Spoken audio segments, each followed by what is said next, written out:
This is Land of Havilah, Isaiah 27. It's another prophecy of a day in the future when things will be set right. Verse 1. In that day Yahweh with his hard and great and strong sword will punish Leviathan, the fleeing serpent, and Leviathan the twisted serpent, and he'll kill the dragon that is in the sea. Comment: Leviathan appears in Job 3:8, 41:1, Psalms 74:14, and Psalms 104:26, and here in Isaiah 27:1. He's a large, violent, fire-breathing dragon or serpent that lives in the sea and swims with a twisting motion. He also goes on the land on his belly. It's not clear whether the prophets thought of Leviathan as a mythical poetic device, a symbol of evil or Satan, or a creature of the natural world. Revelation 20 verse 2 gives more information. It says, an angel, quote, seized the dragon, the old serpent, which is the devil and Satan, who deceives the whole inhabited earth, and bound him for 1,000 years, end quote. In Isaiah's mention of Leviathan we just read, in that day Yahweh will punish and kill him. Satan's fate in Revelation is the same. He's to be bound in the abyss for 1,000 years, which is to punish.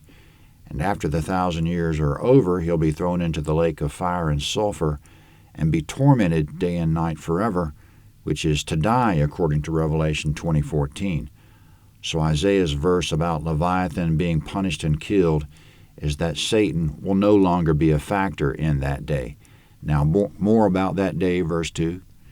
In that day sing to her a pleasant vineyard. I, Yahweh, am its keeper. I will water it every moment, lest anyone damage it. I'll keep it night and day. Comment: Yahweh will keep or tend a pleasant vineyard in that day. He'll keep it watered every moment and guard it. The vineyard sounds like paradise. Verse 4. Wrath is not in me, but if I should find briars and thorns, I would do battle. I would march on them, and I would burn them together. Or else let him take hold of my strength, that he may make peace with me. Let him make peace with me. Comment in verse 4, wrath is not in me, meaning God isn't ordinarily full of wrath. It's not his default mode. His default mode is peace. The fruit of his Spirit is love, joy, peace, patience, and so on, Galatians 5:22. That's his default mode, but if he should find briars and thorns, he'll do battle, march on them, and burn them together. This is God's fiery wrath against evil and evildoers. In verse 5, if any evildoer wants to avoid that fire, God says, let him make peace with me. With that pleasant vineyard in mind, verse 6, in days to come, Jacob will take root, Israel will blossom and bud. They'll fill the surface of the world with fruit. Comment: in Isaiah's time, the Assyrians conquered Samaria and carried away Israel captive. That was God's clearing briars and thorns from the land, doing battle, marching on them, and burning them together. But in verse 6 we just read, in days to come, Jacob, which is Israel, will take root, blossom, and bud. God will fulfill his original good intention to bless Israel. So in the end, in that day, God's good intentions will prevail. He'll not let evil defeat his intentions. God will establish paradise for Israel as intended. Now regarding the present reality that God has struck Israel, verse 7, has he struck them as he struck those who struck them, or are they killed like those who killed them were killed?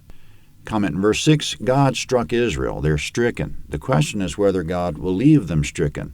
The answer is no, because of what he said in the previous verse, that Jacob will take root, blossom, and bud.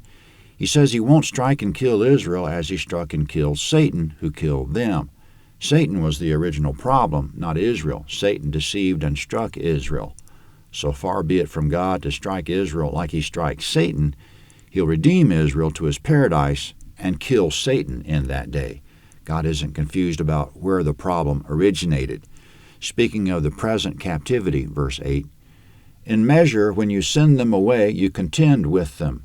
He has removed them with his rough blast in the day of the east wind. Therefore, by this the iniquity of Jacob will be forgiven, and this is all the fruit of taking away his sin, that he makes all the stones of the altar as chalk stones that are beaten in pieces, so that the Asherah poles and the incense altars shall rise no more. Comment in verse 8, God contends with Israel in measure, which means partially. If he contended with them fully, they'd be done. But since he's contending with them in measure, there's a future and hope. Proverbs 23:18, quote, "Indeed, there is a future hope, and your hope will not be cut off," end quote. In verse 9, God contended with Israel, sending them away into captivity as a response to their idolatry. It was as if he removed them with his rough blast in the day of the east wind. The east wind in the Holy Land blows out of the hot desert and scorches everything. God blew on them, scorched them, and removed them.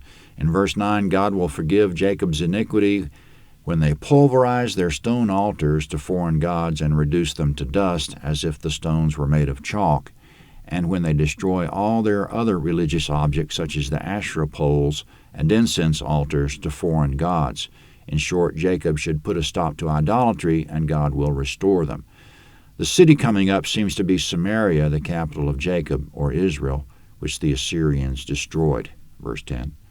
For the fortified city is solitary, a habitation deserted and forsaken, like the wilderness. The calf will feed there, and there he'll lie down and consume its branches. When its boughs are withered, they'll be broken off. The women will come and set them on fire, for they're a people of no understanding. Therefore he who made them will not have compassion on them, and he who formed them will show them no favor. Comment verses 10 and 11 are open to interpretation, but assuming we've been on the right track that this is a prophecy specifically about Samaria, we could say this: after Samaria's destruction, it'll be overgrown with brush and a grazing place for cattle in verses 10 and 11. This is very similar to the prophecy of Isaiah 7:25. The overgrowth will be feed for the cattle and fuel for the fire. The consumption of the branches reminds us of the consumption of the Israelites. God will not have compassion on the Israelites for the time being. He who formed them will show them no favor. But of that day of redemption which is to come, verse 12, it will happen in that day that Yahweh will thresh from the flowing stream of the Euphrates to the brook of Egypt, and you'll be gathered one by one, children of Israel.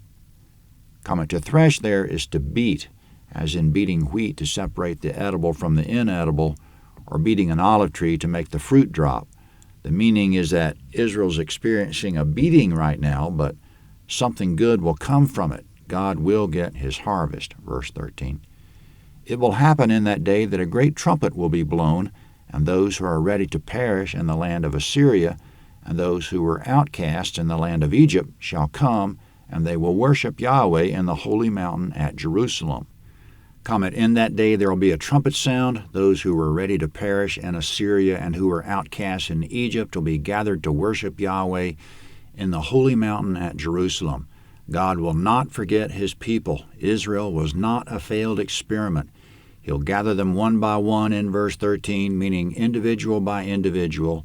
He knows which individuals he'll harvest. And as Israel isn't a failed experiment, neither is the church a failed experiment. God doesn't begin any work and let it end in failure. He'll gather his own, even if his beloved are outcasts and ready to perish. He'll blow a trumpet and gather them to himself in Zion. Isaiah 28 is next.